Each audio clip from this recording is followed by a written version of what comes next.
আওয়াজ দেন না। আমরা দোয়া করব আল্লাহর কাছে। আপনারা এই কথাটা বুঝলেন, কিন্তু এখনো অজ্ঞ জাহিল মুখস্থকারী কিছু মানুষ আছে যে আল্লাহর কাছেই যে দোয়া করতে হবে এটা নিয়ে দ্বিমত পোষণ করে। আপনাদেরকে খুলে বলি, আমরা আল্লাহর ওলিদের ভালোবাসি কি বাসি না? কথা একটু বুঝতে হবে, আমি কিন্তু বেশি এসব আলোচনা করব না, মূল আলোচনায় চলে যাব। আল্লাহর ওলিদের ভালোবাসি। আল্লাহর ওলি যারা পৃথিবীতে অনেক বেশি অবদান রেখেছেন, দ্বীন ইসলামের বার্তা মানুষের ঘরে ঘরে পৌঁছে দিয়েছেন, তো আল্লাহর ওলিদের অনেক অবদান আছে। যদি ভালো আল্লাহওয়ালা পাওয়া যায়, সংস্পর্শ থাকলে উপকার আছে না ক্ষতি আছে? আল্লাহর ওলিদেরকে ভালোবাসি, আল্লাহর ওলিদের কবর জিয়ারত করি, আল্লাহর ওলিদের জন্য ইসালে সওয়াব করি, ফাতিহা পড়ে তাদের জন্য সওয়াবটা পৌঁছাই, এটাকে ইসালে সওয়াব বলে।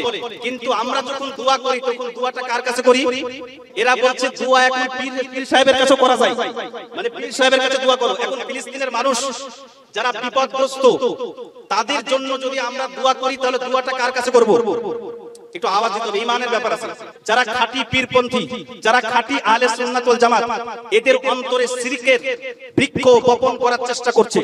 সেই জন্য আমাদের মতো কিছু আলিম আছে যারা এই শিরকের বৃক্ষ কেটে দেওয়ার জন্য মাঠে ময়দানে নেমেছে। আমরা পীর ভালোবাসি, পীরের ওসিলা নিয়ে দোয়া করতে পারি। নবীদের ভালোবাসি, নবীদের ওসিলা নিয়ে দোয়া করতে পারি। কিন্তু পীরের কাছে দোয়া করব না, দোয়া করব আল্লাহর কাছে। জোরে বলেন ঠিক কি না? আপনারা বুঝলেন জনসাধারণ, কিন্তু তারা বুঝলো না। সেই জন্য শিরকের জড় রাখা যাবে না।